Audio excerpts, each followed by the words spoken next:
Chicago. Second quarter, Bucks on a roll early, up 19. Giannis post up. The floater, it's good. Bucks up 21. Moments later, Bucks up now 23. Giannis passes to Brook Lopez for the three. We got 7-footers shooting three-pointers in this game. Bucks up as many as 26 in the first half, 16 at the half. Third quarter, the Bucks are up 13, and they're just pulling away. Drew Holiday with the crossover and the bucket. Bucks up 15. 2 minutes later, they're up 18. Giannis just sitting out here behind the three-point line. Why not? He hits it. He was wide open. Bucks are rolling. They just left him there, figuring he couldn't do that, but he can do anything he wants. The bench is loving it. Later in the third, Bucks up 23. Giannis with the dunk over Tristan Thompson to take away all hope. This is the kind of night it was. Giannis finished with 25 points and 17 rebounds. The Bucks roll past the Bulls, 126-98. So with about 10 games to go in the season, the Bucks have now pulled to within 2 games of the Miami Heat for the best record in the Eastern Conference. The surging Celtics right behind them there in fourth. The Sixers right behind them, then the Celtics. That's 4 teams within 2.5 games of the top spot. So to talk a little basketball, we welcome in Tim Legler.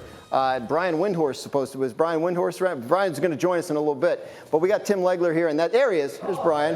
I knew he was around here somewhere. There's Windy? Yeah. So look, we want to show you a little eye candy. This is Zion Williamson's Instagram account from last night. This is a dunk. He's, of course, rehabbing a fractured right foot that has kept him out for the entire season, but apparently good enough to do this and post it on Instagram. So a lot of mystery surrounding this situation. Brian, what's going on here? Well, first off, this is an incredibly impressive display here. This is the epitome of the Zion Williamson excitement level because it takes a lot to be able to pull off something like that. However, from what I understand, Zion is not cleared for that type of activity by the team yet. Now, they have not given an official update on his status in 3 weeks. But again, from what I understand, he has not progressed to that level in team workouts. You can tell from this video, it doesn't look like this is during the normal team practice. So what does this mean? Well, I don't know exactly, so I have to speculate, but it could be a message from Zion that he's ready to ramp up quicker and ready to play quicker.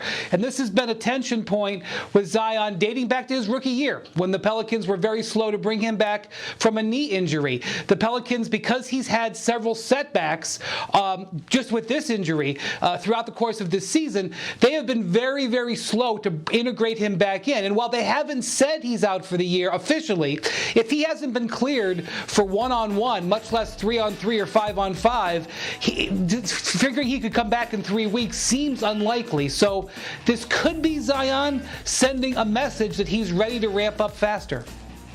Tim, what was your reaction when you saw this video on Instagram? I mean, my first reaction was, man, wouldn't it be nice to see this guy in the court? Because you remember what he gave us last year, right? And how electrifying this guy is and what a difference maker he is.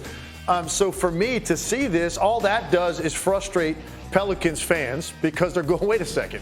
If he can do this, why isn't he playing? Now, for me, it's inconceivable to think that Zion Williamson's going to play this year because if he is still the guy you're hoping will be the cornerstone of your franchise, the last thing you're going to do if somehow put him in the lineup some here in the last 5-6 games of the year or potentially in a play-in situation with that kind of intensity, the games being more meaningful than they've been at any point, more physical this time of year, mean more to everybody. You're going to throw the face of your franchise out there at this time of the year when he hasn't played all season, be incomprehensible to me. But, hey, it's great to see Zion doing that because we haven't seen Zion really do anything on a basketball court that resembled the athlete that he was. Yeah, and that's one issue. Another is obviously this makes you wonder about his future with New Orleans. Brian's talking about tension between him and the team, so a lot going on there with Zion. But we want to talk right now about a different availability issue, and this is the one regarding Kyrie Irving and the Nets here in New York City.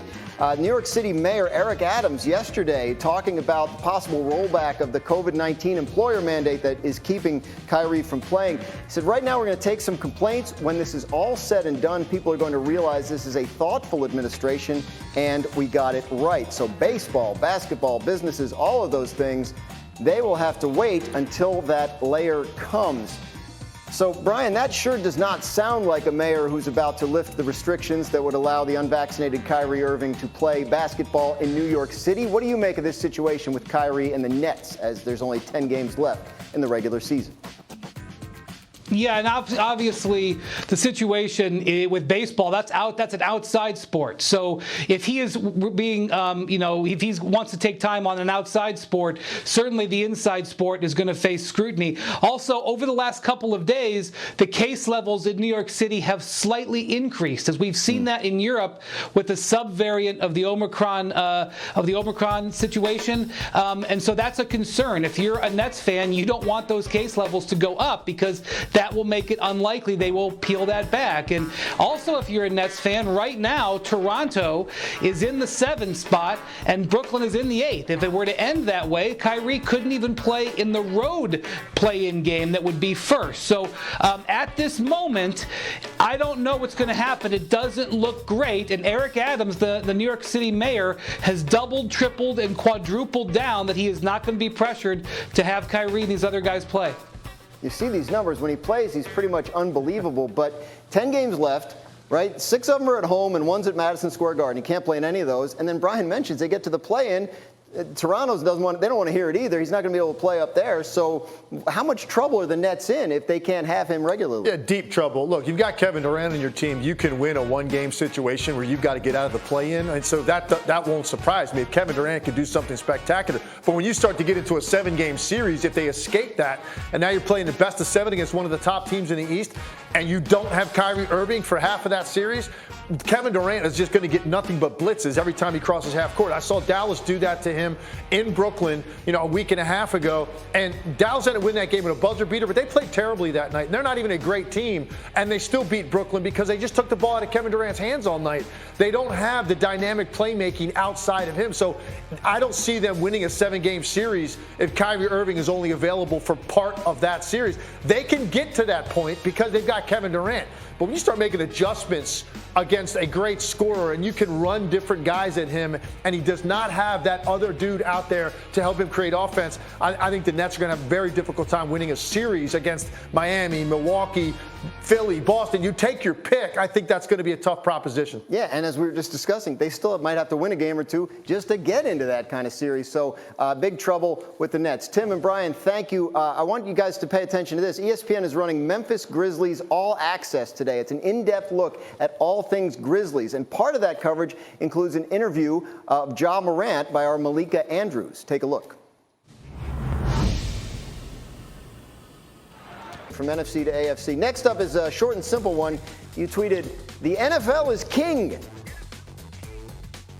Well, I'm sitting around, bro, and it's March Madness, right? And March Madness is happening now. Basketball in the NBA is making its run to the end of the season. I mean, the MLB is on the lockout, and all we're talking about is football. Hey, y'all, ain't nobody putting on pads. We talked about dudes running around in tight clothes in Indianapolis and tight pants. Today we're going to talk about Malik Willis because he rolled to the left and he threw it back across his body to the right. We're talking about all the free agency moves, and it feels like all NFL players are trying to one-up the other player in the media. We got Tom Brady. He comes back. Aaron Rodgers said, you know what? Hold my beer. Let me get this 150. And then we got Deshaun Watson. As soon as the Chargers are dropped, now every team in the NFC South wants him unless they have Tom Brady. The Cleveland Browns come in. They swoop him up and give you $230 million guaranteed. David Mulligetta is absolute agent of the year, agent of the decade. All this crazy stuff is happening, and people only care about football. And then maybe later on that night, somebody will get up and they'll play a March Madness game, and it'll come down to the buzzer, or to go to overtime, and you'll see 3 tweets about it. And then everybody is back to the NFL. The NFL is king. All those people who tweet me, that's why the ratings are low, because you bring politics in. You a damn lie. Y'all still watching. Y'all still paying attention,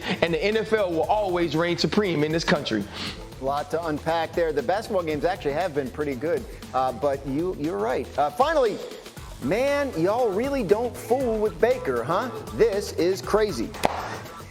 What are we talking about? You know what? A lot of people thought when I said y'all don't fool with Baker that I was talking about the fans not fooling with Baker. No, I'm talking about these teams not fooling with Baker Mayfield. Sometimes I forget that he was the #1 overall pick. I forget that he had a good rookie year and that he played well after Odell Beckham Jr. went out in his 3rd year, because people are treating Baker like he has leprosy. Like they're walking around and they won't even allow Baker to touch the hem of their garment and heal himself. I mean, this is a dude that has produced. This is a guy who has been a good quarterback, and they refuse to even talk about him. The Indianapolis coach made it a point that the world knew we never made an offer for Baker. We never even considered Baker. Baker doesn't even play football in our minds. How far can you fall? Think about last offseason. We were talking about Baker Mayfield getting an extension, and Baker Mayfield wanted more money than the Cleveland Browns wanted to give him. So I bet right now he's sitting around talking about, you know what? I should have took the 30 because now I'm not finna get Nathan. Yeah, I mean, that's the Ferris Bueller line I always go back to. Life moves pretty fast. If you don't stop and look around every once in a while, you could miss it.